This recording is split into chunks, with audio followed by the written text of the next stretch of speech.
Today, I want to talk about a three-letter mnemonic that I made up that I really try to apply to my own life every day. And that is this idea of making every day a gem, a G-E-M. And why is that? And what is that? Well, GEM stands for gratitude, exercise, and meditation. And if you've seen in a previous video of mine, I talk about how as human beings, I believe we're wired to be default dejected, which basically means by default, if we don't carefully cultivate our mindset, take care of our body, we're going to be stressed. We're going to be complaining. We're going to be sort of running around scared or judging ourselves or others. Basically, we're going to be shitty human beings, or in a softer way, we're going to be less than ideal versions of ourselves. Within each of us, I believe we have the capacity to show up at the highest level. Like each of us has the power to be really inspiring to ourselves, to our family, to be great leaders, however you define that, to show up as your highest self.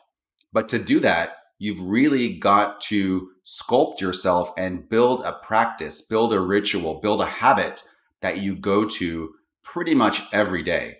And so for me, one simple way of doing that is making every day a gem, both very simple and also easy to remember. So GEM for me is three parts.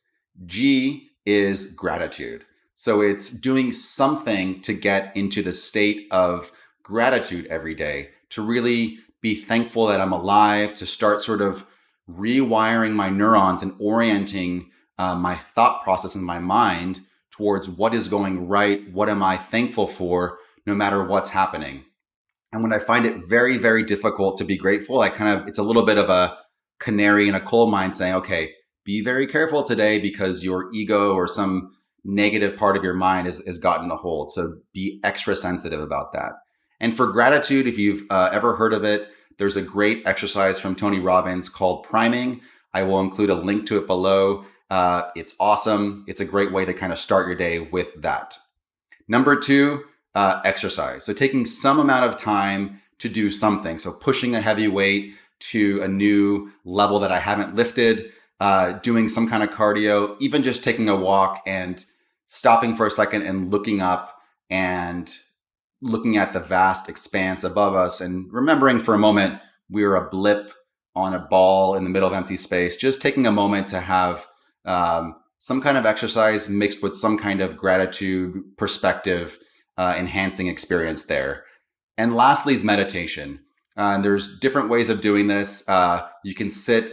Some of the things that have resonated most with me is 20 minutes doing transcendental meditation. There's this yoga practice called Kriya that I really love, or just sitting for a few minutes watching my thoughts or doing a Headspace app or a talk on Insight Timer. The point of meditation is taking a moment, ideally at the start and the end of the day, to be in control of your mind, to watch what kind of thoughts are coming up, and ideally find a practice. There's so many practices out there. Find something that you love doing. I really don't think practice should be this sort of really brutally intense and unenjoyable thing. For many people, they love Zen. For many people, the strict, rigorous approach of Zen is just not really fun, and it's not enjoyable. So find something that you really love that becomes kind of this sanctuary, this moment of time, even if it's 5 minutes, 10 minutes in a day.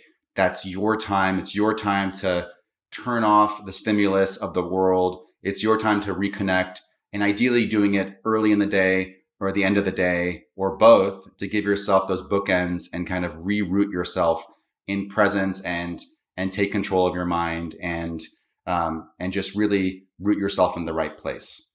So that's how I make every day a gem. And I hope whoever needed to hear this message today, it got to you, and have a great day.